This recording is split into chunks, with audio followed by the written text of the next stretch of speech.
Hello student, welcome back to my YouTube channel AK topper academy YouTube channel में आपका स्वागत है। उम्मीद करता हूं कि आप सभी अच्छे होंगे।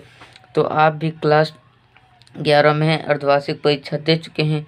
आप लोग इस पेपर से मिला लो कि हमने कितना सही किया है और कितना गलत। इसका हम फुल सोल्यूशन बताने वाले हैं। तो अर्धवार्षिक परीक्षा 2023-24 हिंदी कक्षा 11 पूर्णांक 100 समय 3 घंटा। हिंदी गद्य साहित्य के इतिहास पर आधारित प्रश्नों का उत्तर का सही विकल्प चुनकर लिखना है। तो अभी तक वीडियो को लाइक नहीं किया तो लाइक कर लो, और चैनल पर नए हो तो चैनल को सब्सक्राइब कर लो। इस चैनल पर 2024 बोर्ड एग्जाम की संपूर्ण तैयारी कराई जाएगी, क्लास 10th एवं 12th की। तो हमारा पहला नंबर प्रश्न है, माधव विलास के लेखक हैं।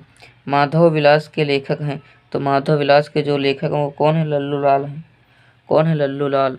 देखते हैं अगला प्रश्न क्या कहता है। हमारा दूसरा नंबर प्रश्न है, खड़ी बोली गद्य के विकास का प्रारंभिक युग कौन सा है? आप लोग इसका आंसर जानते हो तो कमेंट में बताएं। इसका जो आंसर होगा वो होगा द्विवेदी युग। जो खड़ी बोली गद्य के विकास पर प्रारंभिक युग था वो कौन सा युग था? वो द्विवेदी युग था। हमारा अगला नंबर प्रश्न है, सुख सागर के लेखक हैं। सुख सागर के लेखक हैं तो इसके जो लेखक हैं मुंशी सदा सुखलाल हैं। कौन है? मुंशी सदा सुखलाल जी हैं। हमारा अगला प्रश्न, प्रारंभिक गद्य लेखकों में दो राजाओं में से एक है तो कौन है? दो राजाओं में से कौन है? तो आप लोग इसका आंसर जानते हो तो हमें कमेंट में बताएं। तो आप लोग इसका आंसर हमें कमेंट में बताना है। इस आंसर को हम लिखे देते हैं यहाँ पर, आप लोग भूल जाते हैं। इसका आंसर हमें कमेंट करें।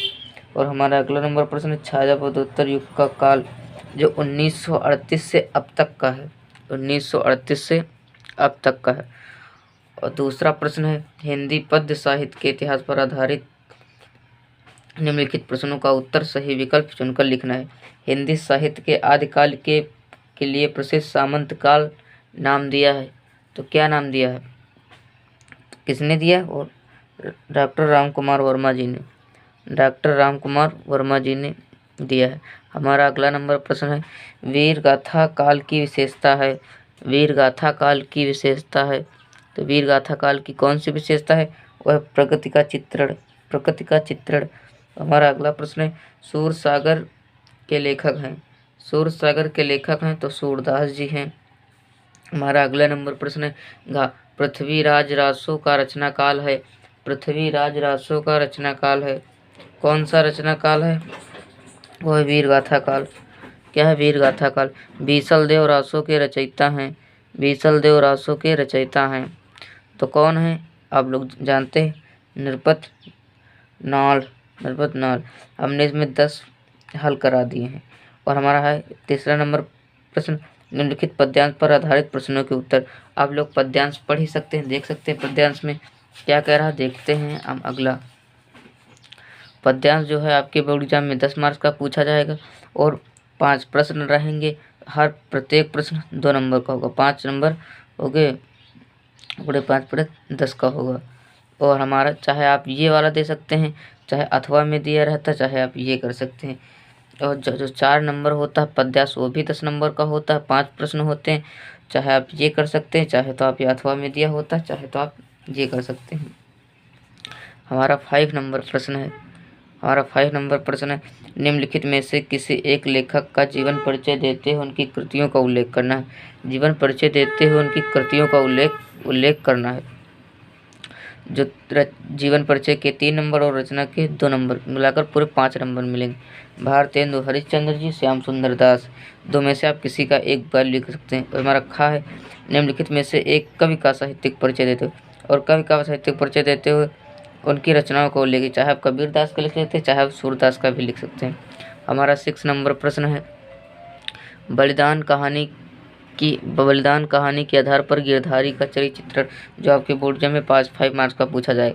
आप चाहे आकाशदीप कहानी का कथावस्तु संक्षिप्त प्रकाश डालिए। और हमारा अगला नंबर प्रश्न है 7, स्वपठित नाटक के आधार पर किसी एक पात्र का चरित्र चित्रण की, जो 5 मार्क्स का होगा।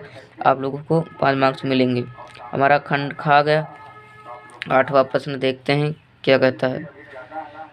इसमें क्या कहता है, दिए गए संस्कृत गद्यांश में से किसी एक ससंदर्भ हिंदी में अनुवाद किया। इसको संदर्भ लिखना और इसका हिंदी अनुवाद भी पूरा कर दो। अथवा में दिया है, चाहे तो आप ये कर सकते हैं, चाहे तो आप ये कर सकते हैं। हमारा जो ख नंबर प्रश्न है, कहा दिए गए श्लोकों में से किसी एक संदर्भ हिंदी में अनुवाद कीजिए। इसका आप अनुवाद कर सकते हैं और इसका संदर्भ भी लिख सकते, चाहे आप ये करें चाहे ये करें। हमारा 9 नंबर प्रश्न है, निम्नलिखित में संस्कृत में उत्तर देना है। 2 प्रश्नों का संस्कृत में उत्तर देना है। 3 प्रश्न रहेंगे, आप 2 में से दे सकते हैं। हमारा जो 10 नंबर प्रश्न, करुण तथा हास रस के स्थायी भाव, उसकी परिभाषा तथा उसका उदाहरण लिखना है। और